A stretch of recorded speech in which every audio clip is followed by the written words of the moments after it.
भगवते वासुदेवाय। ओम नमः शिवाय। प्रिय मित्रों, आप पवित्र पथ पर सांख्य योग के उस उज्जवल बिंदु पर पहुंच चुके हैं जहां श्री कृष्ण आत्मा के अमरत्व को और भी स्पष्ट और भी सहज उदाहरणों में समझा रहे हैं।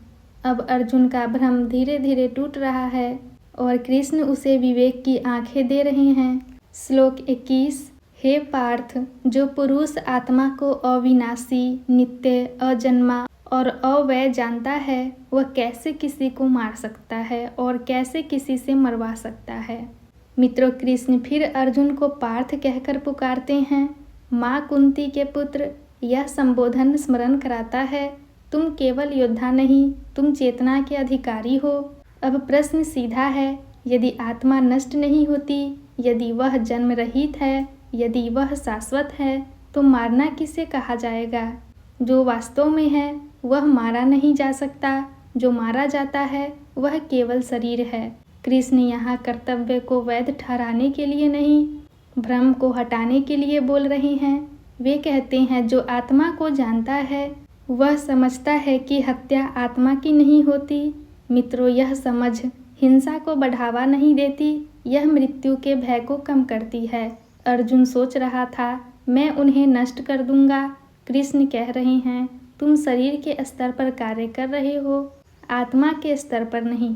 जब आत्मा का ज्ञान होता है तो कर्म बदलता नहीं, लेकिन दृष्टि बदल जाती है, और यही सांख्य योग है, दृष्टि का परिवर्तन।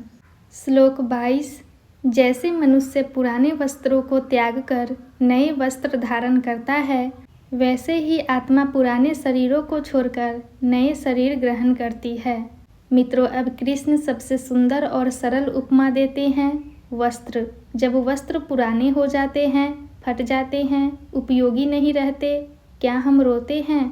क्या हम कहते हैं, मेरा वस्त्र मर गया? नहीं, हम उसे बदल देते हैं। कृष्ण कहते हैं, शरीर वस्त्र है, आत्मा धारण करने वाली सत्ता है। शरीर बदलता है, आत्मा नहीं बदलती। जैसे कोई यात्री यात्रा में वस्त्र बदलता है, वैसे ही आत्मा यात्रा में शरीर बदलती है।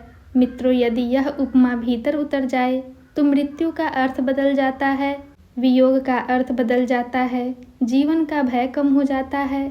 हम समझने लगते हैं, यह अंत नहीं है, यह परिवर्तन है। अर्जुन का शोक वियोग के भय से था।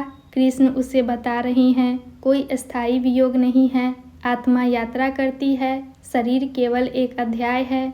प्रिय मित्रों, इन श्लोकों में गीता हमें यह सिखाती है, स्वयं को शरीर तक सीमित मत समझो। जीवन एक यात्रा है और शरीर उसका एक पड़ाव है। जब यह ज्ञान धीरे धीरे हृदय में बैठता है, मोह हल्का होता है, शोक शांत होता है और कर्तव्य स्पष्ट होता है।